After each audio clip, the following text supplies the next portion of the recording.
be starting in just a second.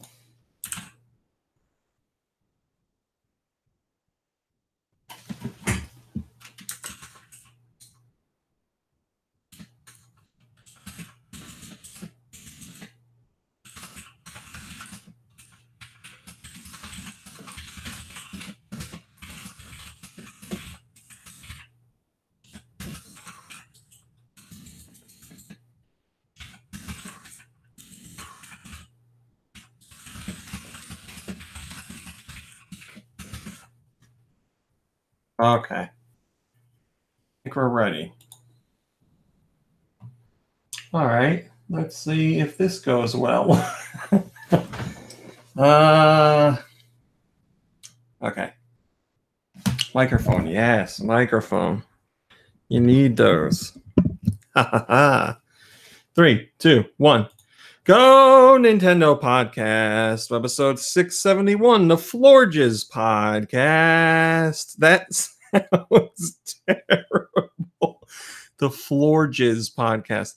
Florges? I have no idea. It evolves from Floette, blah, blah, blah. The final form of Flabebe. Florges is a Pokemon whose green lower body resembles a mermaid's tail with 2 large leaves blooming on either side of its flukes. Its upper body is white and slender with sylph-like arms and ends in 3 dainty fingers. It has 2 black diamond-like shapes on each side of its svelte torso. Florges' head is rounded with a point, upturned nose, and long teardrop-shaped ears, while its dark-colored eyes are framed by lengthy green lashes. It no longer carries a single flower like its pre-evolution did, but instead a large bouquet of ornate flowers around its head. The color of its flowers depends on whether it held a red, yellow, orange, blue, or white flower as Flabebe. Florges claims well-tended flower gardens as its territory, and it basks in energy emitted from flowers. To obtain power, its life can span hundreds of years and spends its entire life protecting its gardens. It is a female-only species. It's number 671. It's whatever. It's 3 feet tall, and it's 22 pounds. That's pretty well. I guess it's pretty. No, it's weird. It's weird looking. That's your Pokemon. It's a fairy type. There. That's what I was looking for. Thanks for joining us, everybody, or thanks for joining me, everybody. Yes, it's just me today. Where am I? I'm looking here. Let's do this. There we go. Yeah, it's just me today because, as I said, I have obligations tomorrow. It is a cousin's kid's graduation from high school. They are going away to college, so we are celebrating. I can't miss that, and I certainly can't miss a podcast, so I'm here talking to you alone in my office on Friday at 7 o'clock. What do you call your cousin's kid? What is that? Second cousin? Cousin once removed? I never get any of that stuff. I don't know what the hell to say. And every time I ask someone, like in real life, they tell me one answer, and then the next person tells me the opposite answer. So I don't know what the hell. I don't know what the right answer is, but that's what I'm doing, and that's why I'm here right now. Hello, Autumnal Blake. Hello, Red Cap Animations and the Aloe Wolf and Nintendo Chit Chat and Heather and Matt and Timothy and Boy Meets Nintendo and Gene and Kalta and and Cedar and Twisted N and T27 Duck and whoever else joined us for this very random last-minute podcast. I appreciate it. How's the sluices been treating you? Are you talking about the sluices from Resident Evil? Because that's the only sluice that I know. Natalia, the sluice. Yeah, I mean, I haven't been thinking too much about that lately, but it's always in the back of my mind. If I see Nikki Hill, I talk about that a lot because he and I played that game together, and we laugh about it to no end. Hello, Chris. Chris says, I'm just here for the Xbox talk. Yeah, I thought, well, did I make that a top story this week? It might be. There might be Xbox talk. It's true. I don't know, but there was certainly talk of it in the world of Nintendo in general. I think we're going to cover it on the podcast. I'm not sure, but I don't want to disappoint you, Chris, so I'll do my best. Hope you all are doing well. Hope you're getting excited for a weekend. I know a lot of you have just gotten out of school, or as in summer break, not like, time's up for school for the day. Mom, where is my mouse? Mom Brain. There we go.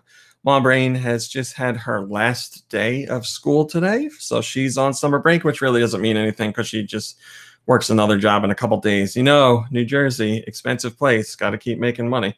So, but she gets a few days to celebrate and pretend like, you know, I'm on vacation. Man, I miss those days. I wish there was a time where I could be like, yeah, just a few more weeks and then I'm on vacation for 3 months. That would be great. I mean, oh boy.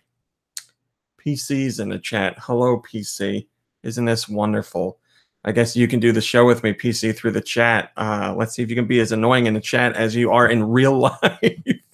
PC's been flooding my Twitter feed with talk of Daisy because Colonel or Crazy Colonel, whichever you want to call him, is drawing Daisy artwork for her. And, you know, Daisy was announced for Smash Brothers, so she's all excited. I guess somebody at Nintendo decided they like Daisy enough to put her in Smash Brother. Although she's an Echo character, she's not a regular character, so it doesn't count. Doesn't count, I don't think. Hello, Master of Things. But yes, that's all that's going on in my Twitter feed, and I got nothing against Daisy. I just don't think she's worth talking about, worth getting excited for. If I'm ever at like a Target or a Walmart or anything and they have Nintendo merchandise there, they usually have like socks or shirts or something like that. And I'll send PCA Snapchat and say, look, here's all the important characters. Mario, Luigi, Princess Peach, Bowser. Yep, they're all here because, come on. They never show Daisy. Who cares about Daisy? PC says, sorry that I'm sharing my joy and it's ruining our friendship, you major jerk. Well, I am a major jerk. Hello, ZX Billy. Thank you for joining us. So that's that. There was something I wanted to talk about beforehand. Oh, yeah. Two things. Number one, thank you very much to everybody who has submitted videos for our first upcoming Fortnite weekly video.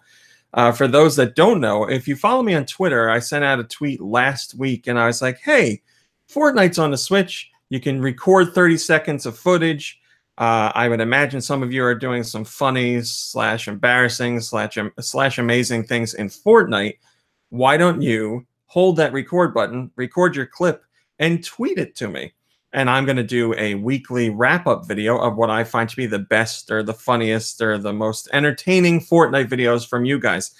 And the response has been absolutely fantastic. I have a ton of videos to go through. Actually, I have so many that I haven't been able to keep up with them all, but I have the links for the tweets in my email, so I could just go back and check out everything. I've watched like 20 of them, but there's still a lot more. So really, thank you very much to everybody that did that.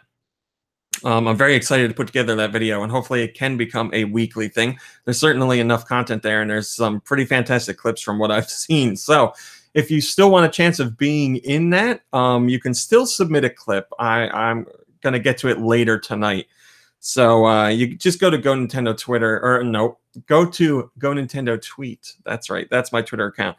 Go to GoNintendo Tweet and just scan through my feed, and then in there somewhere is a mention of the Fortnite thing that I'm doing. And if you could reply to that tweet with your video, that would be very helpful. But if you can't find it, or you don't have time, or you don't feel like going through all that stuff, just send me a tweet directly with your video, and hopefully I'll catch it. But yeah, I am excited for that. I think it's going to be a fun idea. And like I said, you guys have sent some amazing stuff already, so I'm very interested in seeing what else is waiting for me. And I'm going to put that on this YouTube channel where you're watching the podcast right now. And hopefully we'll be up tomorrow. Definitely during the weekend, but hopefully tomorrow. I'd like to get it up like sometime late, technically early tomorrow morning. But, you know, I live on different hours. So I'm going to be editing during the night.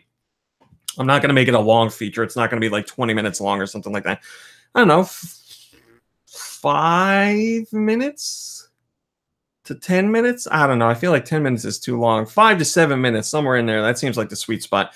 That could change. This is going to be my first one of these things, so I don't know how it's going to go. I got to figure out how I'm going to present things, or what I'm going to say, and how much voice work I'm going to do and stuff like that.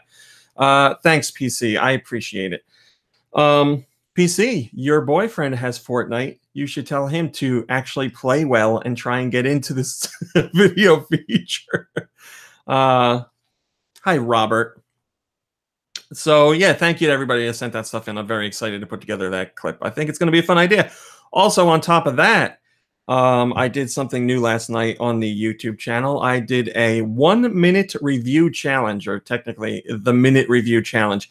There's just certain games on the Switch eShop that don't take a lot of time to play or don't have a lot of detail or mechanics to them, and you can summarize them very quickly. So I was like, there's some titles I'd like to cover, but I don't need to talk about them for 10, 20 minutes or something like that. I should see if I could talk about them and give them a fair review in a minute. So that's what I did. I started that last night. Here's the best part. It was a minute-long review, and it took me 2.5 hours to finish the video. That's not a joke. Everything from like research on how I wanted to do it to the clips I needed to getting the footage for the game. And then the part that took the longest was recording my review and making it fit into a minute. There was a lot of struggle and a lot of challenges there. I would miss it by like a couple seconds or something like that. It took 2.5 hours for a video that I guess is 2.5 minutes long, maybe something like that. 30. Yeah, it's got to be about 2.5 minutes long. So the first game I did was The Adventures of Elena Temple, which is on the Switch. If you want to know what it's all about, you can check out that video review that I did. And again, I know a lot of people have a short attention span. This is a very short video. The review itself in the video is a minute long, pretty much exactly. The other content, there's the intro to the site channel, or the intro to the channel like there always is. Then there's my little blurb about, hey, here's what this thing is. Then after the review, there's me just talking a little bit. And then there's the outro. All of that is, I think, altogether 2.5 minutes, 3 minutes, somewhere around there. So it doesn't take up a lot of time. If you like the idea, or if you don't like the idea, either way, watch the video and let me know in the comments. I appreciate it, because it seems like people do like the idea. They just want to make sure that I use the right type of game to do it for. Obviously, I'm not going to be like, here's Metroid Prime 4 in a minute. I'm not going to do that, but there's bite-sized games on the Switch eShop that make sense. So I thought I'd give it a try. Go watch it if you have 2.5 minutes. Hopefully you do, because you're sitting here watching me do the podcast, and I'm rambling on for, 12 minutes already? That's disgusting. If you had the time, watch that. Let me know what you think. Thank you very much. I have a text. I'm sorry. My cousin's asking me what's up. I'm going to see her tomorrow, for Christ's sake. Leave me alone. I covered those two things. Thank you, the Aloe Wolf. I appreciate it. I think that's it. So let's do some news. There was some news this week. I know it's the week after E3, but there was still news to cover. Boy, this is great. Monitor here for all this stuff. Monitor here for all this stuff. I know I can do screen share, but I'm afraid I'm going to screw something up. But let's get into regular news. So, Crash Bandicoot, the Insane Trilogy, is coming to the Switch. What is it, the 29th of June? It's like right around the corner. I know it's very soon. And for a while there, everybody was like, it's got no chance of coming out on the Switch. It's definitely not coming out on the Switch. And here it is. It's coming out a little over a week. And we have one employee at Vicarious Visions to thank for that. Vicarious Visions, if you've been a longtime fan of Nintendo, you know Vicarious Visions is usually the company Activision turns to when they want to bring a game to a Nintendo system. They did a ton of work on the Wii and the DS, and obviously onward from there. And they are the team responsible for bringing Crash Bandicoot, the Insane Trilogy, to the Switch. And apparently this is all because of one employee. This employee, when the game launched on PS4, he sat down for a weekend and tried to get a single level of the game running on the Switch, just to see, like, can the Switch handle this game? Can the Switch make this work? Because if I can get one level to run, then a port of the game would make sense. So he spent his weekend trying to do that, and he got it to work. So he took his successful attempt and showed it to the higher ups at Activision, and they were like, well, I guess we can do this, so let's make it happen. And that's when they got the green light on, or he got the green light on the project. Obviously, a lot of other developers were brought in after that, but just one single guy is the reason we have this on the Switch. So we have one guy to thank. I think that's pretty cool. I love hearing stories about that stuff. Davide Soliani over at Ubisoft was talking about how, this was years ago, obviously, he's a huge Nintendo fan, and this was at the time when the Wind Waker was brand new. and he wanted to bring Wind Waker to the GBA somehow. So him and another developer at Ubisoft, again, Ubisoft, no official ties to Nintendo, they sat down to try and make a Wind Waker port for the GBA, and they had like a test dungeon and graphics and everything. And their plan was, let's show this to Ubisoft, and maybe Ubisoft can talk to Nintendo and be like, hey, we want to do this. Let's make it happen. But they never got the balls to actually show it to Ubisoft, or they never made it far enough with the project to show it to Ubisoft because, you know, they had to work on Ubisoft games. So they had to do their real work and not just their play work. But I love stories like that, just developers being like, hey, I really like this, or I really like that. I'd love to bring it to the platform that I love in maybe a new and interesting way. So I'm going to take some of my personal time, or in this case, work time, and try to make it happen. And like I said, with Crash Bandicoot, it worked out.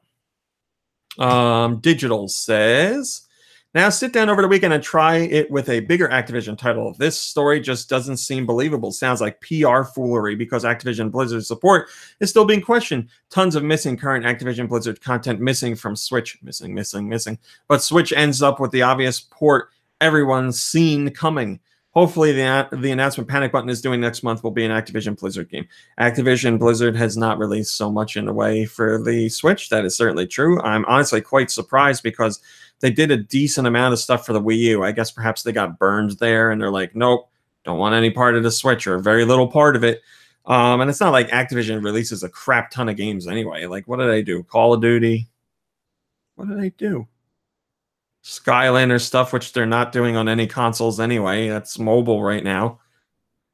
I don't. Yeah, what? Somebody help me out. What the hell else did I do? Obviously, what they're doing, I'm not playing. But yeah, no, I do believe the story. But yes, it would be nice to see more content from them. I'm hoping they have stuff in the works because they've seen the Switch as a success. We just got NPD numbers, which I won't talk about and spoil, other than hardware stuff. And Switch came in second again overall, but still had the #1 best-selling single SKU, somewhere around like 160 to 170,000 units sold.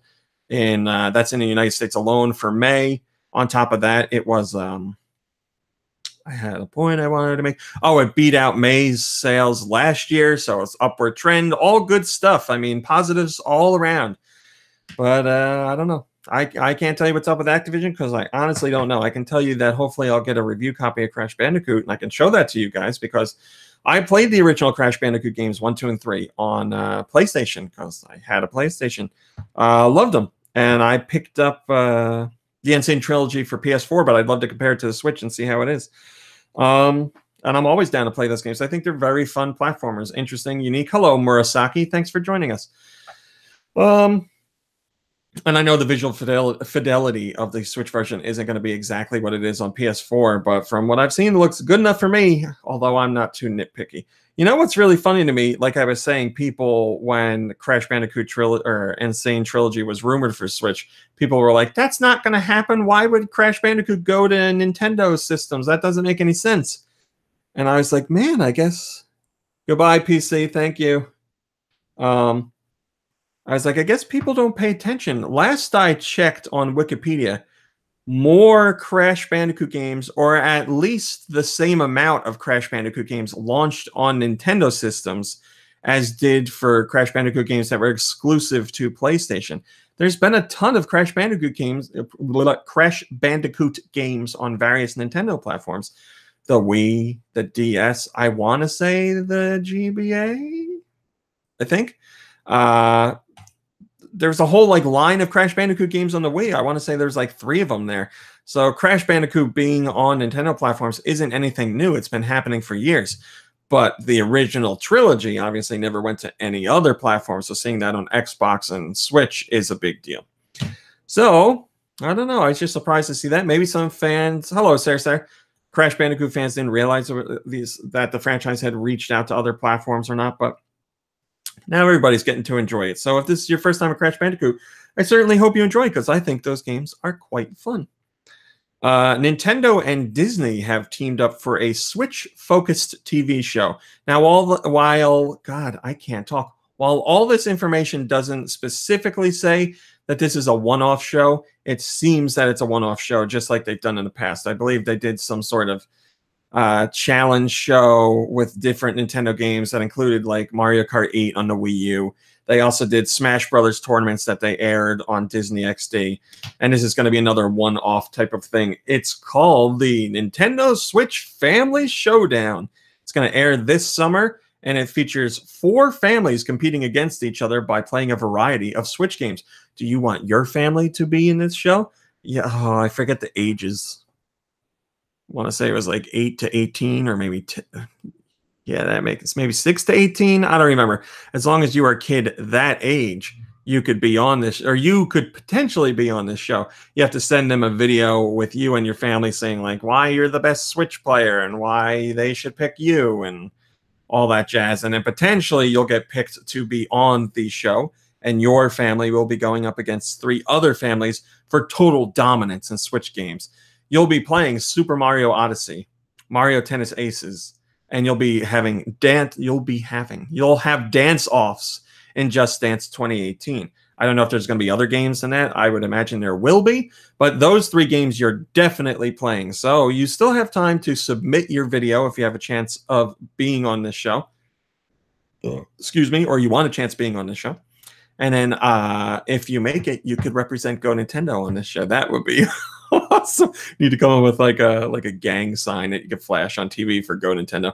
It's going to air on Disney Channel, regular Disney Channel, Disney XD, and the Disney Now app. So you're going to be all over Disney. No matter where you are in this show, if you make it, you're going to be on Disney. Nintendo and Disney working together is a wonderful thing. Even if you don't like Disney, the reach that Disney has is absolutely staggering. So for Nintendo to get that kind of attention and appreciation and collaboration with Disney is a really good thing. Garrett on GoNintendo says, why can't it be a Saturday morning 2.5D cartoon with the Switch doggo? Baby steps. Baby steps. Maybe if this thing does well, the Switch could get its own cartoon. We need to bring back Captain N. Somebody's got to bring back Captain N. Part of me would want Captain N to be just like it was back then. So just really cheesy, and the characters don't really make sense for their in-game versions. But it had heart, and it was goofy and silly, so I like that. And then part of me would like to see like an Adult Swim version of Captain N. I think that would be really cool. I think that could actually do well. Like a lot of those characters are still around today. Obviously, you could put in some new characters in there too, but man, that would be really cool. I just don't think Nintendo would ever go for an Adult Swim version of a show that featured some of their characters. Like they're not going to want. Well, who the hell was in that show? Oh, yeah, like Mother Brain or King Hippo to be in stuff that's adult oriented. Hello, Stakona. Hello, Stitched. Good to see you. So yeah, that's just my own pipe dream. It's never going to happen. Speaking of cartoons, like Saturday morning cartoons, I have to say this. I don't remember if I talked about it on the podcast or not, but the voice work in the Mega Man 11 trailer is so fantastic, in my opinion. The voice that they have for Mega Man, I feel, is so good. But even better than that voice are the voices of the Robot Masters. You hear 2 of the Robot Masters, and who's ever doing the acting for those characters is nailing it. It honestly gives me goosebumps because it is exactly what I think it should be for Mega Man. If you're going to voice characters, this is how it should be. It's very like a very cartoony or cartoonish delivery and like over the top kind of villain talk, but also slightly goofy. It just, it's so good. I watched that most recent trailer a few times now because I just wanted to hear that voice work over and over. I'm so impressed by it. I'm hoping that all the other Robot Masters are just as good because who have they shown? I don't even know their names. Voltman and I don't know. Rockman. No, obviously that's not it. I don't know. Brickman. I don't know what he is. But the 2 that are in that trailer are so good. Hello, Drew. Good to see you. Hello, Kagero.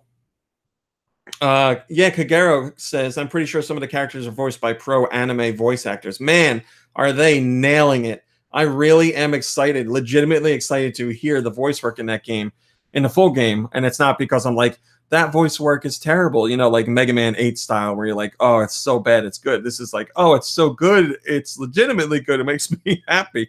If you haven't heard it, go and check it out, because like I said, I'm super impressed with it.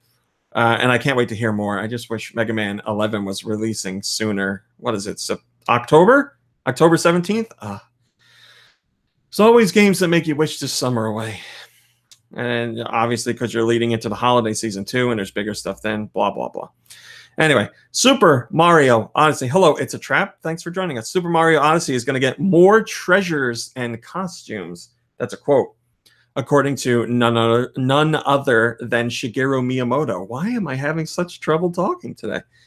Shigeru Miyamoto recorded a special message at E3 2018 for Australian and New Zealand fans. I don't know why specifically them, but we all get to see it. So they put together a video for their Twitter account. And he's like, hey, I'm Miyamoto. Thanks for playing my games. And then he says, we're doing more treasures and costumes for Super Mario Odyssey. He doesn't say when. He doesn't say what. Obviously, when it comes to costumes, we know some of that stuff from data mining. When it comes to treasures, I don't know what the hell he's talking about, but there's going to be more of them. So obviously, we're going to see some of that stuff this year. I wouldn't be surprised if they had like some sort of big DLC for the game, just like they did with Breath of the Wild. But that remains to be seen. Maybe they're not going to do that big of a thing for it just because they don't feel they need to. I honestly don't know. But more content is coming. First comment comes from the Destructo94, and he says, how about some new moons and kingdoms instead? See? That's what people want. They want more meaty DLC, and I don't know if that's happening. I know as much as you guys know when it comes to that. But the desire is there, and I'm sure people will be willing to pay for that content, so maybe it will happen. Drew says, he also said Pikmin 4 is coming. Yes, he did, and I will not forget that because I'm a big Pikmin fan. But where is it? Where is it? Was it supposed to be Hey Pikmin? Did you never tell us that? If Hey Pikmin was supposed to be Pikmin 4 at some point and then it became a spin-off, tell me. I need to know. I know people are going to be like, oh, that sucks. I was waiting for a new regular Pikmin. But at least we would know because he was like, oh, there's another Pikmin coming. Hey Pikmin, or a Pikmin 4, it's coming. And then he just went quiet. And then we got Hey Pikmin. Was that just a coincidence, or is it a spinoff? Was it always a spinoff? Was it sometimes a numbered sequel? Were you going to call it Pikmin 4? And Nintendo was like, no, we can't do that. It's too different. I don't know, but yeah, I want some Pikmin news, damn it. Nintendo says that they have new games to reveal for the 3DS over the next number of months. So if you watched E3 and you watched what Nintendo did, or you read the press releases or read all the news, you might have noticed there was not a single bit of 3DS information during Nintendo's Treehouse Live segments or during Nintendo's E3 2018 Nintendo Direct. And you were like, well, that's it. 3DS is dead. No more content for 3DS. That is not the case. Reggie Fils-Aimé says, we're going to continue focusing on 3DS. We're going to continue to have new games on the platform. We're going to announce them, and we will, over the next number of months, we're going to announce them, let's say he says, we're going to announce them over the next number of months. But it's going to continue to be a vibrant piece of our overall business, certainly here in the Americas. Reggie loves to trumpet out those statistics of how well the 3DS continues to do and how well it did the year before. And in the United States, it's trending higher than that this year. They're 10% higher sales-wise than they were last year. So of course, they're going to keep doing games for it. They may not be doing the same amount of output or like brand new. Hello, Laxter. Brand new original content. Hello, NWM. But they are still doing stuff like we have WarioWare Gold. Is that what it's called? Coming out with old content and new content. I love WarioWare. I would have rather it been on Switch because I want to see all the weird stuff they can do on Switch. And WarioWare Smooth Moves is my favorite WarioWare game. I love that game, so I want another console WarioWare. I know we got Game and Wario on the Wii U, but that was another spin-off kind of thing. It had its moments, but it wasn't exactly what I was looking for from a WarioWare game. So I want my next console WarioWare game, and it seems like it'd be a real shame to not do that on the Switch. I mean, come on, the HD Rumble alone, the way it could be used in a new WarioWare game would be amazing. And then you have all the motion controls and maybe a subset of specific touchscreen games and how you use the split Joy-Cons. So many ideas, or I don't have ideas, but so many ways and input methods that could be used. And it seems Nintendo loves doing this stuff. It seems like they'd be cooking something like that up. But we got WarioWare Gold announced, so I don't know. Maybe we're not going to see a new WarioWare on the Switch. I hope that's not the case, but we're talking about 3DS here, so more 3DS stuff is coming. Just obviously, Nintendo's not ready to talk about it. They didn't feel that E3 was the place to do it, and they'll announce it whenever. Mari, well, let's do this. Steel Diver has the top-rated comment, and he says, "Let the past die.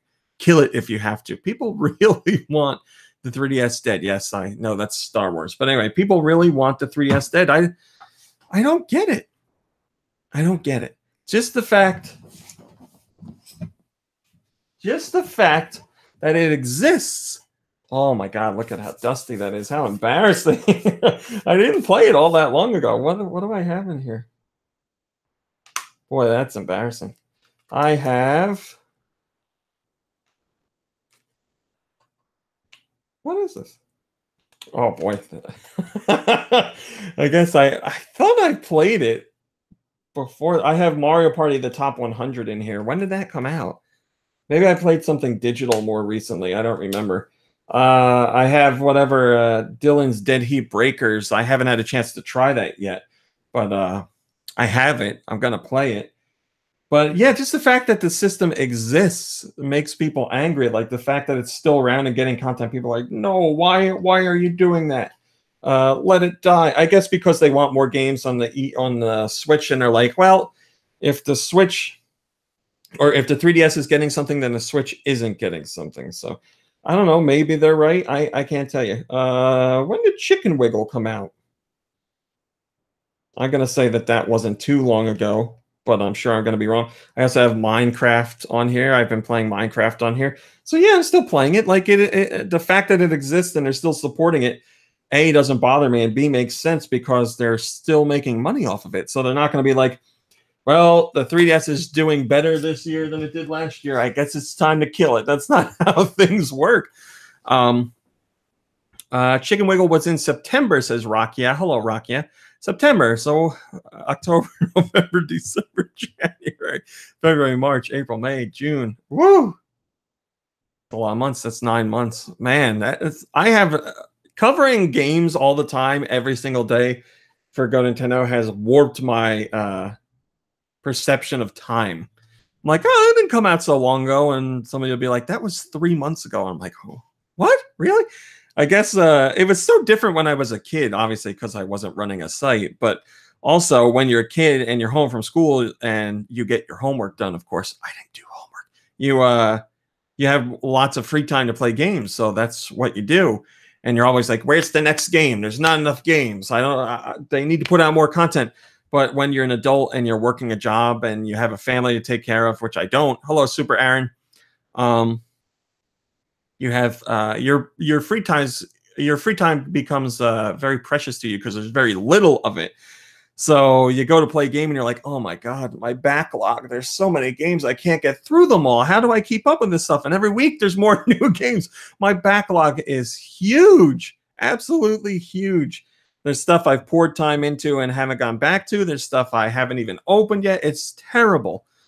But I guess it's not a bad thing to have too many games to play. But yeah, when it comes to the 3DS, it's a cheaper alternative for some parents. And there's plenty of parents who don't know the difference between a Switch and a 3DS. And they're just like, this one's $90 or $100 and you get a game with it. So this is what you're getting. And your kids can take it with you wherever you go. And it's more sturdy than a Switch. I don't know, any number of reasons, but it's selling well. So yeah, they're not going to kill it. Hello, Second. He says, I see you have the last story back there. Is it a good game? I'm not really into RPGs, but yes, I really did like the last story. It was quite enjoyable and a lovely soundtrack as well. Man, you can, where? You see it, and oh, right here. I got it. I was going to say, I don't, my eyesight is terrible. I have my glasses on, but I was like, how do you guys see this stuff? I also got like embargo information for Zelda here. Back when Breath of the Wild, which shows you how often I clean my office. Back when Breath of the Wild came out, I have embargo information and a special message from Mr. Fujibayashi. You have the Japanese, and then you have the English on the other side. Cool stuff that I don't want to get rid of, and I should like frame and stuff. But I don't, because I'm too busy working. Oh, I'm a lazy man. When I'm done working, I usually it's like 2 in the morning, and then I go back to work at 6 in the morning, and I'm like, I'm so tired. I can't even play a game. I'll just like sit and like look at a system, and I'll be like, I wanna play you, and then I don't. I end up like falling asleep on the couch or like putting something on TV that is so easy to watch that you don't need to pay close attention to it. Like I like Westworld. I really like Westworld. I've watched one episode of this new season. I watched all the first season, but I watched one episode of the new season, and it got too busy leading up to E3 and everything like that. So I've missed every episode since. And that's not something I can watch while I'm working. Like if I'm sitting there with my laptop and Westworld's on, it's not like something you can kind of pay attention to. That needs to have your full attention. So those episodes just build up, and I haven't watched any of them yet. But while I'm working, stuff like Jersey Shore is on because I can watch Jersey Shore, and I don't need to hear every detail. I don't need to be like watching closely and figure out what's going on. Plus, it's just terrible TV in the best way possible. So there's a juxtaposition for you. I really enjoy Westworld, and I really enjoy Jersey Shore for completely different reasons, obviously. All right.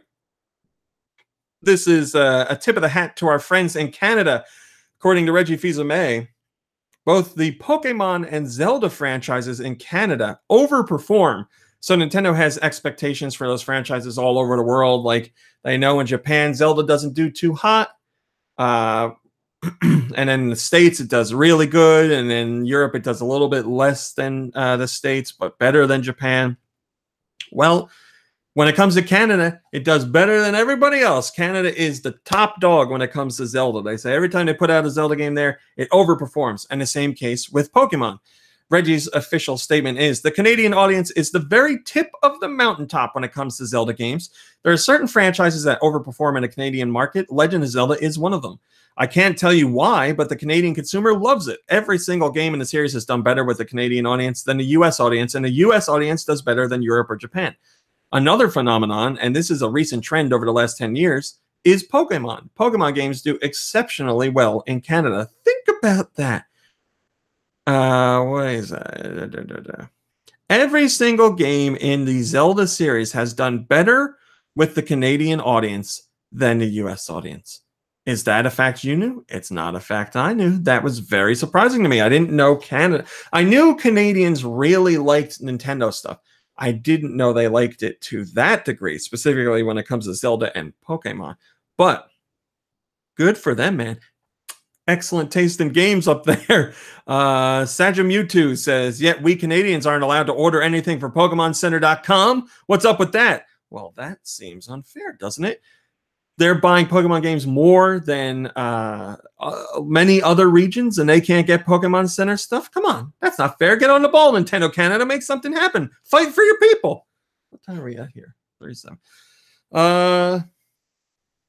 Nintendo took a moment to explain why they feel the Switch has done so well, where the Wii U did not do so well. Hello, Turquoise Gold Scraper. Turquoise is a Canadian, and he says, we like good games, eh? Or he's not a Canadian and is making fun of the A thing. Again, Reggie Fils-Aimé talked about why the Switch did well and why the Wii U didn't. He says, we have a lot of momentum out there. It's wonderful. But we also know that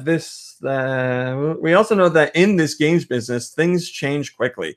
What we've been able to do with Nintendo Switch is a number of very important things. First, we've been incredibly clear with the positioning of the product. Why you should purchase this device? Well, it's because you play great content anywhere, anytime, with anyone. Tell me what the Wii U proposition was in 10 words or less. We weren't as incredibly clear. I like how Reggie's like, what was the Wii U's proposition? You tell me. No, Reggie, you tell me. You were supposed to, and you guys didn't. Yes, it was very hard to explain the Wii U to people. Nintendo stumbled right out of the gate with it. And from that day forward, it was a mess for Nintendo that the Wii U never recovered from, ever. Back when the Wii U was still being advertised, but the Switch was announced, there were still retailers who were calling the Wii U the Wii or showing Wii U games as releasing on Wii. That's what, 4+ years after the system was out, and people still didn't know? It's very sad, but that was the case. And when you get your message wrong right off the bat, right out of the gate, It's very hard to recover from that. Microsoft did the same thing with the Xbox One. Their big press conference for the Xbox One, they were like, we're doing this, that, and the other thing, and all the Connect stuff and how used games worked and all that. And everybody's like, and the price, and everybody's like, what the hell are you guys talking about? And Sony had that opportunity to be like, hey, all those things that they're doing, we're not doing those, and we're cheaper.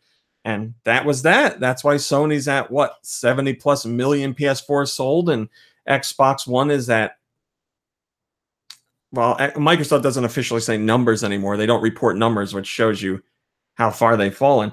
I want to say at best they're halfway to that number. Maybe not at best. Close to at best, halfway to that number.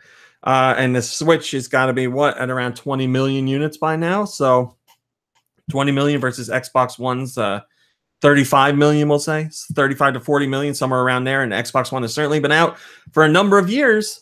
So it goes to show that messaging right from day one is extremely important. You need to get that out there. Tommy says I'm like a modern day Max Headroom. Is it because of the way I'm talking? I mean, I'll take it as a compliment because I liked Max Headroom. Should I say that? It shows how old I am. I'm going to be 36 in August. Dear Lord. 1 foot in the grave.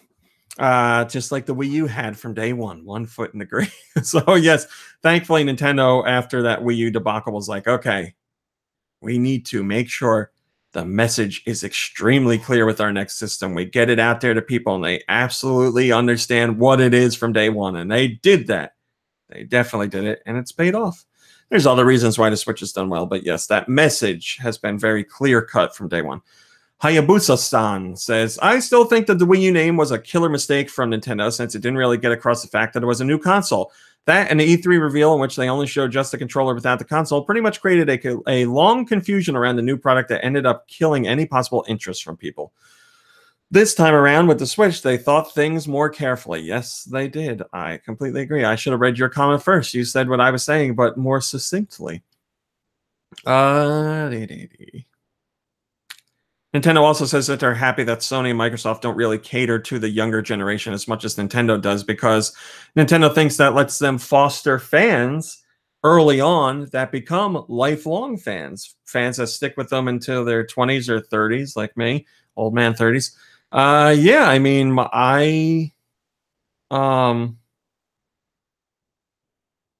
trying to think of I was single digits, obviously, when I played a Nintendo game. Jesus. 5 or 6, maybe, something like that. And here I am, lifelong fan, writing about Nintendo. Still enjoy them just as much today as I did back then.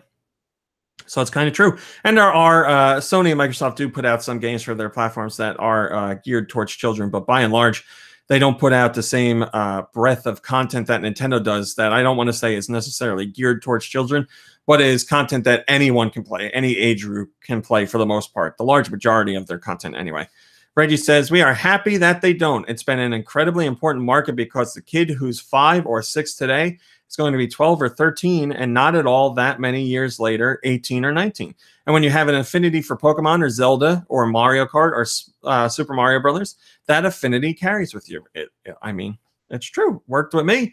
I will never say that I shun other games on other platforms or shun other platforms because they are not Nintendo. Because while I love Nintendo, I love video games in general more, just gaming in general. Nintendo happens to be one of my favorite companies. That's certainly true.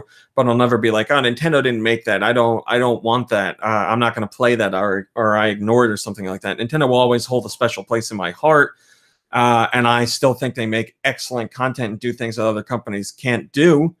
But I play games across all platforms. But yes, I've kept that affinity for Nintendo, certainly, since those early days. Jingle Boy says, he's not wrong. It's funny how the dynamic in games changed. Think back to the PS1 era. Loads of games for kids and adults. Nowadays, kids get relegated to the subpart mobile games. Subpar, I think he means. I guess it's because middleware is pretty much dead on console games, and you're either indie or AAA. The latter caters to adults' late-stage capitalism. Yeah, I do remember those days of the PS1 where it was a lot of content for all different age groups. But yes, obviously Sony and Microsoft is much skewed much more towards the adult side of things, or at least we should say the mature rating for games, aiming for that. Let's face it, preteens and teens are playing those mature rated games because parents don't care or aren't paying attention. Hello, Dan. And that's just the way it is. You know, there's a difference between mature content as in ESRB rating and mature content as in like topics and gameplay that revolves around issues and storylines that are a bit more heady than what you would find in a kid's game. You know, so it's like adult mindset or lots of guts and sex and stuff like that. There's definitely more of just the guts and gore and all that. I have nothing wrong with that. Like I said last week, My Friend Pedro is one of my most anticipated games. Just looks so crazy. But I also like the adult games that are adult for storylines and character development and stuff like that. But there's plenty of room for everybody in the industry. But yes, Nintendo is not, I don't believe is wrong to say that they see those companies don't really cater to those audiences. So they want to. What do I got here? 45. Reggie also talked, as you can tell, Reggie was interviewed at E3, so he's got a lot to say the week after E3. He talked about Nintendo Labo and how Nintendo Labo is doing and what Nintendo's plan for Nintendo Labo is. He says Labo is the type of game, much like Brain Age for the DS, much like Wii Fit. It's a game that's going to sell for a very long time at a very steady pace, which is a different curve than a traditional video game. And so from that standpoint, our focus is how we can continue to support it, how we continue to help consumers understand the proposition. There's a lot of activity happening with Labo around the summer, especially as kids are out of school. We think it's a prime opportunity. Labo is off to a strong start, and our view is going to continue to get, and in our view, is going to continue to get a lot of support. Nintendo's Shinya Takahashi also talked about Labo, and he says, we want to get to a demographic that's not traditionally reached by games at all. I think the case with Nintendo Labo right now is that there are some people who know about it, quite a lot of potential for us to still explore. The people who were aware of Nintendo, or the people who are aware of Nintendo Labo right now, I think are still in the circle of Nintendo fans and game fans in general. We're really interested in how we can go beyond that to people who aren't really in the loop of game news. We have to find ways to create those opportunities. That's something that happens in very close one-by-one process. Yeah, Nintendo Labo is a completely different beast when it comes to marketing and reaching people. That's without a doubt. Best Buy, I think, or GameStop, one or the other, is about to have a hands-on event for it. So Nintendo's still doing stuff like that. I certainly think the game could be a long-tail seller without a doubt. Nintendo says it's had a strong performance so far. Whether they're bull-crapping us or telling the truth, I don't know. It could certainly have a long tail. Yeah, I'd imagine they're going to do some advertising for it around the holiday season to try and reach some of those consumers, maybe even do a bundle. I don't know. But yes, marketing something like that is a whole different beast. So they have to figure out a way to try and make it work. Maybe it will, maybe it won't. Shillelagh says, the Wii eShop has been open and selling games for a long time. That doesn't mean many people are actually still buying games from it. I don't think Labo has been a success nor really a complete failure either. It just kind of exists with sales trickling by. I don't want to say trickling, but I do agree with it just kind of exists. It's in no man's land. It wasn't a huge hit. It wasn't a failure by any stretch of the imagination. It's just kind of there. So is it like the sleeping giant? Is it waiting to be awoken, as Matt Hardy would say? Or he says woken. By, the right advertising campaign or the right word of mouth buzz or the right feature on TV on some news program. You never know what'll be the catalyst for that, because I do think it just takes the right type of marketing for that kind of item to really make it take off. And I'm sure Nintendo's thinking about that stuff right now. Were there really this many top stories this week? Mr. Sakurai, boy, this story makes me angry. Sakurai makes Smash Brothers. You guys know that. Well, he was on hand for the Smash Brothers Ultimate official unveiling at E3 2018. Showed off 2 new characters, joining every other character that's ever been in Smash Brothers. We're getting Ridley and we're getting the Inklings. There may be more characters, we don't know. But one character we know won't be in the game, at least playable, is Waluigi. people were upset about that. They want to see Waluigi playable. I would like to see Waluigi playable. I get it. But the problem is people took to Twitter to tweet Mr. Sakurai, his personal Twitter account, and they were sending him terrible things, not just like, we want him in the game, you're a jerk, I'm not going to support Nintendo, you suck. Like terrible images. I'm not going to get into specifics, but we're talking about adding in Waluigi to images from some absolutely horrendous moments in history. Let's just say it at that. And spewing vile stuff towards him. And it's terrible. Absolutely terrible. And he's had to go through a blocking spree on Twitter because that's what his timeline is. These horrible images. A man that's dedicating his life to make video games, something that brings joy to millions around the world, and he has to deal with people sending him this stuff. It's horrendous. It's horrendous. So that's what's going on with Sakurai right now. Hopefully it has calmed down a bit. I understand people want Waluigi in the game, but to have this kind of reaction is beyond me. Ben Golden Triforce says, hey everyone, this is a great way not to get a character into the game. Not that I necessarily care for the character in the first place. Yeah, if you really care about Waluigi being in the game as playable, this is not how you do it. You're not going to send vile stuff to the creator of the game, and he's going to be like, you know what? These guys are right. I like these fans. They're passionate. I'm going to make their wish come true. That's not ever going to happen. And I'm sure just spewing this kind of stuff makes Nintendo want to shy away from Waluigi altogether because they know, like, if he's in a game, then more of this content's going to come out because people are just latched onto the character not being playable in the game has become a meme in and of itself now. So whenever there's going to be a Mario game, whatever it may be, if Waluigi's not in it or playable, this kind of crap's going to happen. So you're going to end up I think you're going to end up killing off the character. I would love like a Waluigi single player game, like just an adventure game on his own. Like I don't know, how about like Princess Peach is stuck in a castle. She's been kidnapped by Bowser or some other character. Bring back Wart. Yeah, bring back Wart. And she sends out a note through a bird. What's a Mario game bird? I can't think of anything. But anyway, the bird gets its directions wrong and it ends up at Waluigi's house and leaves the note in Waluigi's mailbox. And Mario's gone. He's on a vacation somewhere, so he can't get the message. So Waluigi's like, yeah, this is it. This is my time to turn things around and show that I can be the hero. I think that'd be a great idea. Just my own idea. There you go, Nintendo. You take that one for free. Obviously, it would be a platformer, but some kind of weird twist in there for Waluigi. I don't know. He weirds out the enemies instead of jumping on. I don't know. But yeah, I would like to see a Waluigi game. That would be a Waluigi-focused game. Birdo. There you go. Birdo takes the message. Birdo's good or bad whenever he or she wants to be. I don't know what we're supposed to call Birdo here because it's different here than in Japan. Birdo helps out whenever they want to. How about that? Yeah, Heather, I don't know if that's the name of it or not, but what are the birds that were in Odyssey? I want a whole game with those birds. I loved those birds. The one with the long beak that you needled into the wall and like, what's the word? You like bounced yourself up the walls and oh man, it reminded me of like King of Swing or something like that, but a slightly different mechanic. Man, I really like that. I want that. I want a spin-off game with just that character. I think that was so much fun. Propel, says Timothy. Okay, Propel. So yeah, I would love that. I don't even remember what is Slingshot. Slingshot your way up the wall. I was gonna do a sound effect because that's all I could think of. I was gonna be like, boing.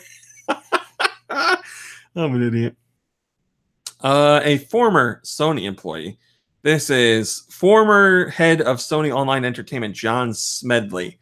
He says, I know the reason why Sony isn't allowing crossplay with, well, any game really, but he's specifically talking about Fortnite here. He says it's because of money.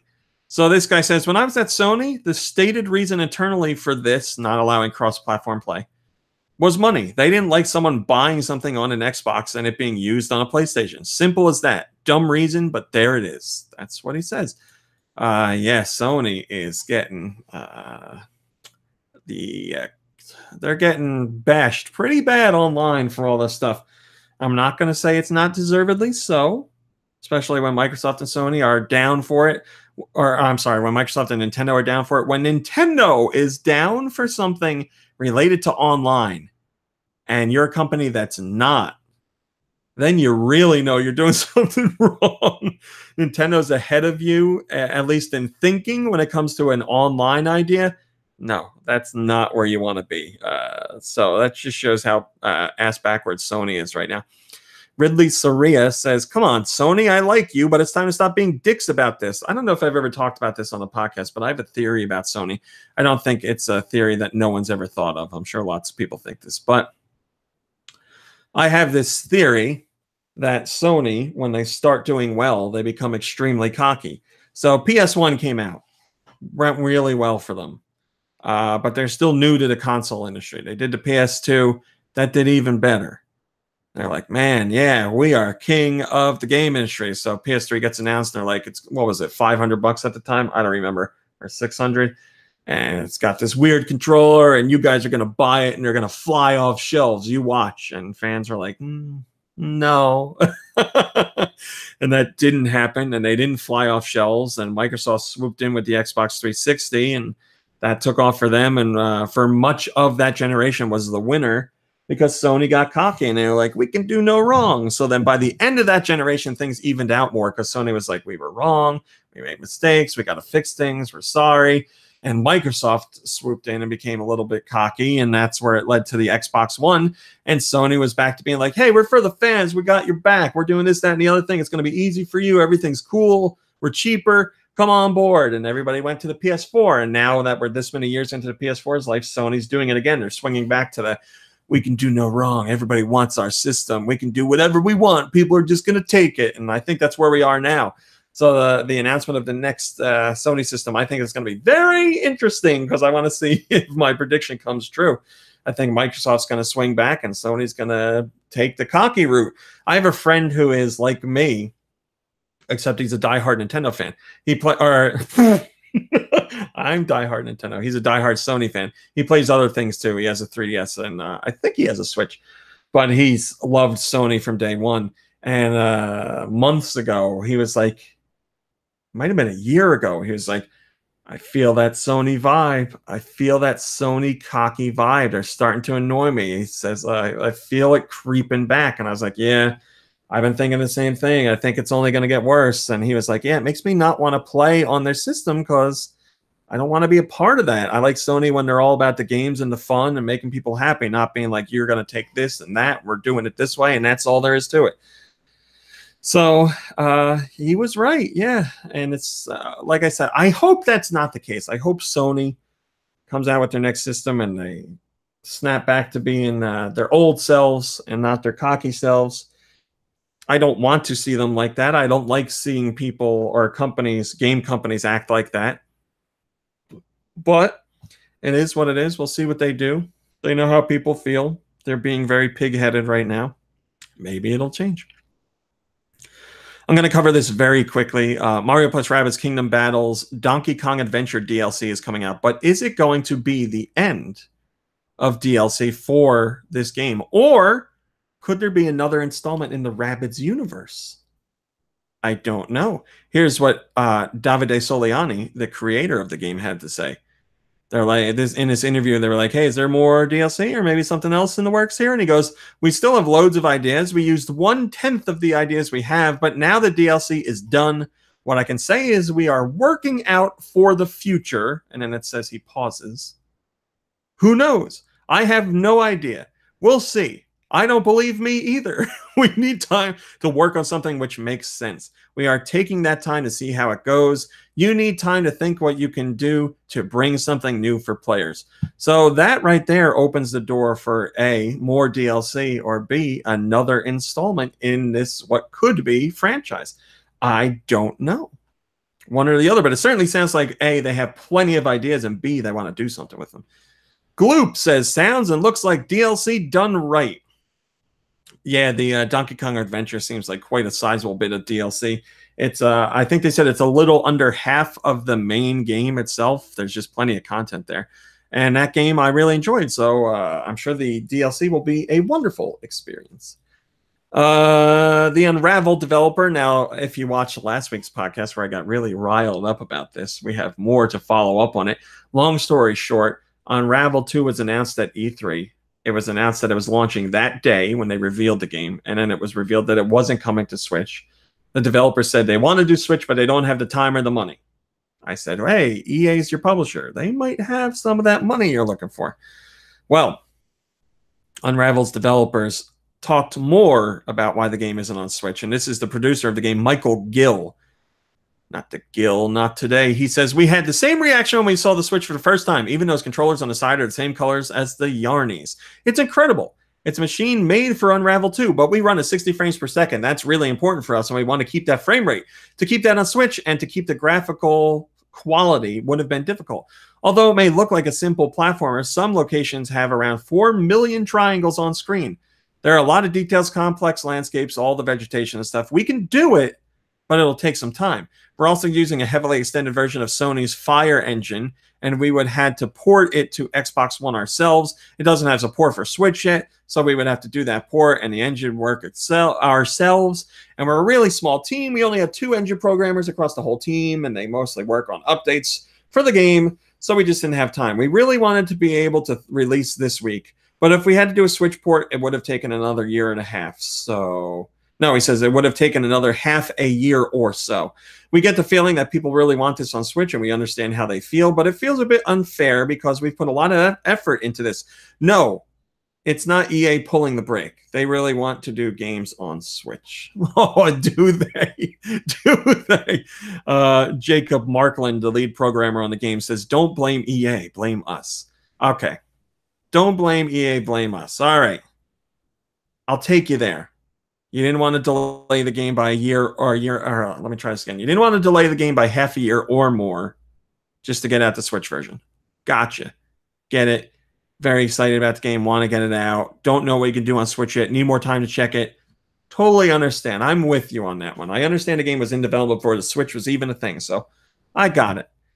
Now, this other guy that's saying this is not EA pulling a break. They really want to do games on Switch. Do they? Do they want to do games on Switch? Or do they want to do game on Switch? I guess technically it's games because it's FIFA 18 and FIFA 19, but come on. Do they want to do games on Switch? Where are they? Do you know about EA's games that we don't know about? Give us some insight, because right now, that comment doesn't hold any water. I would have to strongly disagree with that. Captain Colon, what a great name. Captain Colon says, don't blame EA, blame us. Too late. Nintendo fans always need more reasons to hate on EA. No, we don't need more reasons. I want less reasons to hate on EA. In general would be nice. But they are not really doing much in a way to make me feel that way. And I'd like to think I'm a very fair person. I don't hate EA. I just do not agree with a lot of what they do. And I think they openly lie to a lot of with a lot of things. Maybe I'm wrong. Maybe I'm wrong. But I would love to see more support from them. Are we doing this again? I guess so. All right, so Smash Brothers Ultimate. Is it a port? Is it a new game? Who was it? It was either Nate Bildorf or Bill Trinan, or it might have even been Reggie. They were like, Smash Brothers Ultimate is a brand new game built from the ground up. And then Sakurai this week in his Famitsu column had this to say. First, I was faced with a decision. Create a completely new game system or build off pre-existing ones. I went with the latter. Had I not, we might have ended up with only a third of the fighters we have now. Some people might still end up preferring an earlier title, but I decided to put that thought aside for later and focus on the more important tasks at hand. So I just want to be clear here. He's saying create a completely new game system or build off pre-existing ones. So obviously, I feel like all Smash Brothers games are built off the pre-existing system, like the gameplay system of, you know, hit the characters, knock them out of the arena. That's how you win. He was saying create a completely new gameplay system. Now, I don't know if he's thinking like Smash Ball was a new system, so maybe some sort of new system on top of that. But instead, based on time, he decided to work off of what already existed. So he's not necessarily talking about like the core of the like all the work that's going into the game. He's just talking about like the gameplay system itself. But you know, this came out, and a lot of people were like, "See, I told you it was a port." Entropy has a top-rated comment, and they say, using the same engine doesn't make it a port. A lot of devs use and tweak older engines to make sequels. If it works, just tweak it enough for the new hardware and additions to the game, saving time, money, and the wait for us fans to get the game. As a fighting game, this does not seem like a port to me. Oh, well, to each their own. Yeah, with a fighting game, I think that's a big part of the argument right there, too. Like, it's a fighting game. How much do fighting games really change between installments other than changes to the roster and balances and characters? Like, that's kind of what fighting games are about. You get some new characters, you get some new arenas, you get some tweaks to existing characters, and maybe a couple new moves in there, and that's it. That's what I feel Smash Brothers is. It's just Smash Brothers is considerably different from your average fighting game, but I think we would all still call it a fighting game. Maybe I'm wrong. Capcom says they have no plans for Resident Evil 2's remake on the Switch at this time. Capcom brand manager Mike Lunn says, no, not at this time. We just wanted to focus on PS4, Xbox One, and PC at the moment. There's that way that Capcom words things again. I swear to God, I tell all their reps to say that. It's like, tell them no, but leave them with hope, even if it's a fool's hope. No, not at this time. Not at this time? At another time? We just wanted to focus on PS4, Xbox One, and PC at the moment. Well, what happens in the next moment? I don't know. It's the whole thing with the goddamn Monster Hunter, whatever it was, Double Cross. I can't remember the name of these games. Whatever it's called. You know what I'm talking about. Where they were like, we have nothing to announce. We haven't said anything. Blah, blah, blah, blah, blah. All those months of silliness. And then they're like, hey, it's coming. So is that what we're supposed to get out of this? Because the statements certainly sound the same to me. Nicholas Camp says, is anyone truly surprised by this? This game looks like it would need a lot of optimization to run on a system at all. This is one of those games I'd rather play on my Xbox One anyway. Sure, it would be great if it did arrive on Switch in one form or another down the line, but I'm not holding my breath for this one. Hi, Tony. Hi, Santiago. Did I say hi to you already? Yeah, I don't know. It could happen, but it could be a cloud version because Capcom also said this week that they are potentially interested in more cloud versions of their games, which I'm sure made everyone angry. Reggie also wants you to know, yes, he knows you want Mother 3 localized, and yes, he knows you want Animal Crossing on the Switch, but whatever. He didn't really say anything in great detail. It's just basically like, listen, we know you want this stuff. We got Animal Crossing on mobile with Pocket Camp. That's doing really well. And he says that bodes well for whenever the next Animal Crossing might come. So he's like, mobile game's doing good, so we're getting feedback that shows us people want more Animal Crossing. And then with Mother 3, or Earthbound 3, whatever you want to call it, he says, no promises, no commitments one way or the other, but we're aware. It's interesting. I show up at the theater and one fan is saying, hi, Reggie, and another is saying, where's Mother 3? Yeah, I mean, it's become a running gag, a meme, a meme for the kids today. People always ask Reggie for Mother 3, and Nintendo even joked about it in one of their E3 Nintendo Directs a few years ago. Joked about it, didn't give it to us. BPM says, he just read you the part I read about the kid asking him where Mother 3 is. BPM says, and then Reggie ate a fire flower and set that second fan on fire. Yes, that's exactly what happened in that E3 video. We're talking about the same thing here. Oh, Lord. North American downloads. What did we get? We got Mario Tennis Aces. We got the Minecraft update. We are getting Lumines Remastered on June 26th. We got Ease 8 Lacrimosa of Dana, or Dana. How the hell am I supposed to say that? 1917, the Alien Invasion DX. Not Degeneration X. The Last Blade 2, the Neo Geo game. Airmail, Anima, Gate of Memories, Arcane Edition, and Anima, Gate of Memories, The Nameless Chronicles. Caveman Warriors got a demo version. Cubicolor, it's available on the 26th. De Blob, a port of the Wii game to Switch, is due out June 26th. Destiny's Princess, a war story, a love story. That's a visual novel. That's available. Drawful 2 is on the Switch. Gunbird 2 is on the Switch. Johnny Turbo's Arcade Wizard Fire. Lost in Harmony. Mahjong Deluxe 3. Musinks. Pode. The Journey Down, Chapter 1. Vegas Party. And Whip Whip. All of those are on the Switch. There are your North American eShop releases for this week. This boy will break says, dang, no Toad demo for us? Well, you're in luck. Even though Nintendo didn't put it in their press release, I don't know why. Why would you not put that in your press release? What, did you surprise yourself by launching a demo? A demo for Captain Toad Treasure Tracker on Switch and 3DS launched in Japan a couple days ago. The next day it launched in Europe, and then the next day it launched in North America. Nintendo didn't talk about it in a press release. I can't find anything on their site that's like, hey, there's a demo out for this game, other than one very quick mention, like a nonchalant mention in there. You think they'd put out like a press release, or maybe they put out a tweet. I don't know, but nothing. It seemed like that made it like, it's like they feel like they don't need to mention it, or they don't care to mention it. I don't know why. That Captain Toad Treasure Tracker is a fantastic game. Hylian, I did not review Ys 8. No, I have not played a single Ys game. Hello, Lizzie and Zach. Good to see you. Maybe I should.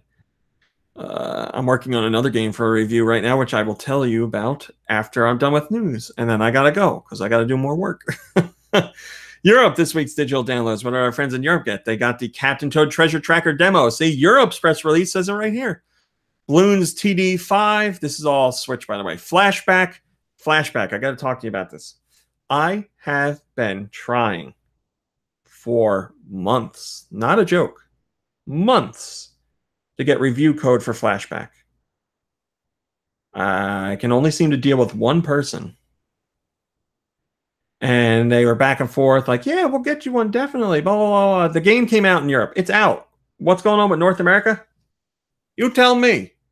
We had one date, it went by. We had another date, it went by. Now it's just like, well, I don't know. Maybe Nintendo.com is updated with a new date. But I've been talking to this person, and they're like, we don't have a date for the North American version yet. So I don't know what's up with North America. Maybe a ratings issue or something like that. Like I said, the game's out in Europe. If you don't know, the Switch is region free. So you can just hop on the European eShop and get it. So before that happened, she was like, we only have codes for the EU version. I was like, well, the Switch is region free. I have no trouble with the European version. I'll review that one. And I'll mention in my review that it's the European version. And you know what happened after that? Nothing. Radio silence. It's like I never emailed them. They've disappeared off the face of the earth. Not any response. They were just like, well, it was like, oh, they got me cornered now. I don't know what to do. So they're just like, delete, and logged out of their email. I don't know what happened. So I'm going to download the European version tonight myself. Flashback is one of my favorite games of all time. I've played it a million different times on a Super Nintendo when it originally came out. I played it on the Sega CD like last year.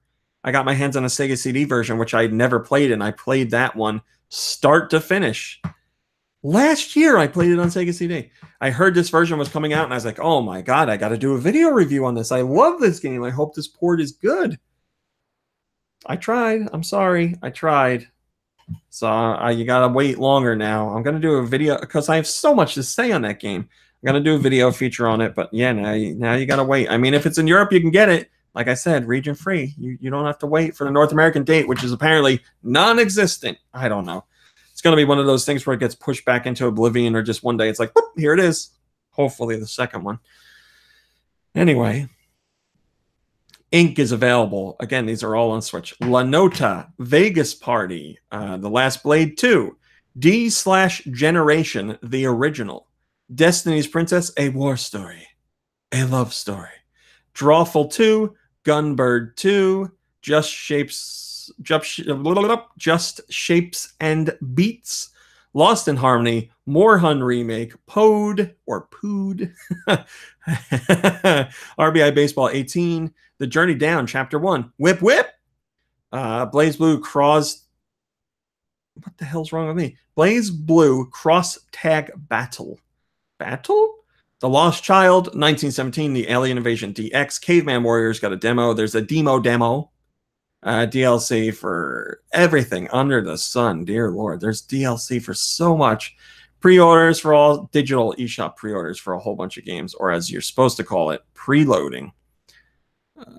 3DS also got the Captain Toad Treasure Tracker demo. Theme Shop on 3DS. Summertime is magic theme. Friends, beach, and lots of magic. That's a Winx Club style summer. Rock Maggie theme. With her yellow headphones and her super gozy guitar, Maggie rocks. Joy, Ling Ling, and their pets theme. The lovely King and Bao are always with Joy and Ling Ling. I don't need to tell you guys that. You already know. Fairy Tale Friends theme. At school or on a mission, Rose can always count on her fairy tale friends. A super gozy couple. Tender and in love, Maggie and Jacques are such a gozy couple. Yes, they are. Regal Academy Princess theme. Princess with one S. Pumpkin Seeds. Here are Travis Hawk and their fairy tale Regal Academy Princess. Again, with one S. You take anything I said in the last minute and and play back me, and I'd be like, I've never heard those. I don't know what I'm talking about. There's your European. Oh, what am I doing? There's your European releases. Shillelagh says, that's a pretty decent sale by Ubisoft, especially on Wii U. Unfortunately, I already own everything worth buying. Well, hopefully you enjoyed it when you first got it, my friend. Did I read the comment from... Dear Lord Almighty. Did I read the comment from the North American one? Yes, I did. It was about the Toad demo. Just making sure. I didn't want somebody to feel slighted. Where are we at here? I already talked about Capcom doing the cloud stuff, so we don't need to cover that. But our last one is Fangamer and Jeremy Parish. Jeremy Parish, being one of my favorite game journalists, they've launched a Kickstarter for something called the Flip Grip. Basically, it is a Joy-Con grip, but it holds your Switch screen in vertical mode, or Tate mode, as you're supposed to officially call it. So it's good for vertical shooters or shmups. So it looks like a solid quality product. Like I said, it's being put out by Fangamer, and Jeremy Parish was involved in the creation of this because obviously he's in a really old school game. So he was looking for a way to play these shooters on the Switch, but not on TV, and still get Tate mode out of it. So they came up with this grip. You just... The Switch isn't here. You just slide your Switch in vertical mode in like that, and you have the Joy-Cons on either side, and you play Tate mode. They were looking for $42,500 to make this a reality, and they managed to hit that goal and then some in the first day. So this went from possible release to officially funded. Good for them. Mirail says, fantastic idea. Will get one. Well, I hope you donated, but if you didn't, plenty of other people did. They are at, as of right now, $63,000 in funding. Again, they are fully funded. They don't need another dollar to make this happen, but you know how Kickstarters work, stretch goals and all that jazz. There's been 3,740 backers, and there's 17 days to go. But it is becoming a reality. So a happy tale there to end the news with. Yes, Tate mode. Vertical mode is officially called Tate mode, T-A-T-E, all capital letters. I don't often write it on the site because I know a lot of people don't know it. And that includes me. As of a year ago, I never heard it called Tate mode, but now I know. And now you know. So wow all your friends with your weird gaming talk, or say it to your parents and they'll be like, stop cursing, go to your room. That's your top stories for this week, my friends. I have to get back to work. But I will tell you what I've been playing. I played more Fortnite, and now my mom and my sister and her husband are all playing Fortnite. All three of them thought Fortnite was just a mobile game, and they didn't know why everybody was playing it. I was like, no, it's not just a mobile game. It came out on other platforms first. So I told them about it. They saw it. Hello, DACA78, and they wanted to play it, so they did. And they are addicted now. My sister's been texting me, and she's like, I got third place. I got second place. She hasn't gotten a win yet, but she's getting there. And that day when I showed them what it was, my mom downloaded it on her Switch, and they wanted to see me play. So I played, and when you have an audience, the pressure's on. The pressure's always on, no matter what, because you're playing against 99 other people. But the pressure's on. And in that game that I played one game, in the game that they watched, I won. I managed to win the whole thing. I had 4 kills altogether. There was a sniper kill, assault rifle kill, a shotgun kill, and then I don't remember, a little bit of everything at the end, I think. But yeah, I won, and I was like, man, it's the best win I've ever gotten. So I saved that on my mom's Switch. I saved a replay of it. Now she's got the umbrella, and she can throw the #1 out there and pretend like she got first place. I was like, intimidate the other people out there, make them think you've won. So I've still been playing more Fortnite, and greatly enjoying it. It's just I really have fun with it. I know the cool thing now is supposed to be like, Fortnite sucks. It's cancer. Its fans are garbage. But I don't know what to tell you. I'm enjoying it. So I played that. I played The Adventures of Elena Temple this week, which I already told you about. You can watch the video review. I played... I'm forgetting something. I know I forgot something. Well, whatever. Last night I finally started Hollow Knight. I've been waiting to play Hollow Knight on the Switch, and I've been doing everything I can to avoid spoilers on a game. And I feel like I did a really good job. I managed to make it really far without getting... Or I don't think I had anything major spoiled. So now it's out on the Switch, and I finally have it. I started playing last night. I was playing handheld mode. I mean, I knew I was going to like it. It's my type of game. I think Metroidvania might be my favorite genre, other than like music, whatever, platformer, music, anything. Oh, that's the other thing I'm playing. I reminded myself. But yeah, it's fantastic. I love the visuals. The sound design is fantastic. It's just, it feels like a great Metroidvania so far. It feels big. There's lots of stuff to explore. I like the mechanics of the combat. I like how when you get hit, it feels like it actually matters. You get like a noise, the noise, and like the game like makes it an event when you get hit. It makes it feel serious. It makes you feel more nervous during fights. I really like it. But yeah, I maybe an hour and a half into it, fought the first major boss. SteamWorld Dig 2 is Metroidvania. Yes, Callaway. And hello, Callaway. So yeah, if you're into Metroidvania, I can't give you my final opinion, but I can tell you that my early opinion is that you will definitely enjoy this game. Very atmospheric, certainly atmospheric. Yes, it has HD Rumble Murasaki. It's for when you're picking up coins, and I think when you're hitting enemies. I don't remember because I get too into the fights, but I know for a fact gives a little like blink, blink, blink when you're picking up coins. Whatever, they're not even real. They're money. They're in-game currency, but it's like little shells of bugs or something. I don't know. The game's got a really cool atmosphere. Like I said, it's got a very good like sense of what it wants to be, like the universe it's trying to build and the vibe it's trying to give out. Feels really cool. So I'm playing that. The other thing I'm playing that I can't really talk about in great detail because of embargo, which is kind of silly, but I don't make the embargoes. I'm playing Lumines Remastered on the Switch, which I put out a tweet yesterday, and somebody guessed that's what I was playing because I didn't show the game. I showed my mom playing it. But if you looked in the picture, it looked like somebody just playing a game on the Switch in portable or in tabletop mode. But if you looked closer, you notice my mom had Joy-Cons strapped to her wrists and her ankles because Lumines Remastered has a special trance vibration mode where the Joy-Cons will vibrate to the beat of the song, more than the beat actually, but the beat of the song. And you can sync up to, I guess, technically 8 if you have a Switch Pro controller. So you can play with the Pro controller and sync up all the other Joy-Cons you have up to 8, I believe, and strap those onto your body. So no joke, I specifically went out to Target to buy like hair bands so I could wear the Joy-Cons on my wrists and on my ankles. I haven't done that yet. I only play with them on two on my wrists because my other 2 Joy-Cons were dead. I had to charge them. So my mom played the fullest experience I could give her because I only have 4 Joy-Con altogether. But she was like, wow, I feel like I'm in the club. This is pretty cool. She actually really liked it. And she doesn't like that kind of stuff, like music-based games or games that put a lot of emphasis on music. Obviously, it's a puzzler, but music ties to it a lot. No, Autumnal Blake, it's not just Rumble on the 1, 2, 3, 4. They definitely do more than that, which is why I wanted to say it's not specifically just on a beat.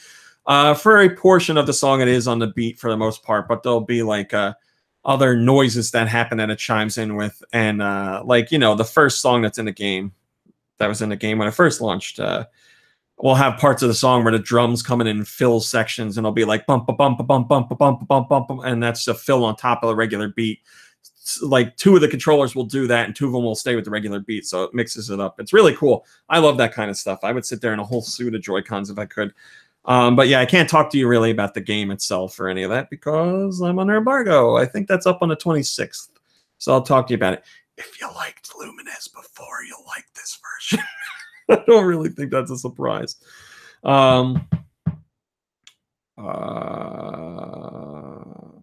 Okay, that's it. I'm done. I gotta go. I got more work to do. I got people blowing up my celly. People still call the celly. Thanks for joining me on this solo podcast that was out of nowhere. I really appreciate it. I like solo shows. I get to, well, we ramble on all of our shows, but you guys ramble back and forth with me, and you still hang out anyway. Thank you. I can't stay. I'm sorry. I have more work to do. I have to get things wrapped up so I can download those Twitter videos for the Fortnite thing and work on that, which is, I'm sure it's going to take a handful of hours, but I'm very excited to do it. Again, thank you for your support. But yeah, no, there's no podcast tomorrow. This was the weekly podcast. Yeah, I'll end it with the Porg. What the hell? Thanks for watching. Thanks for listening. We will see you next week. Hopefully I'll have more people. And you have a wonderful weekend. Hang out with friends and family. Take a break. Relax. Play some games. You deserve it. I'll see you next week. Goodbye, everybody.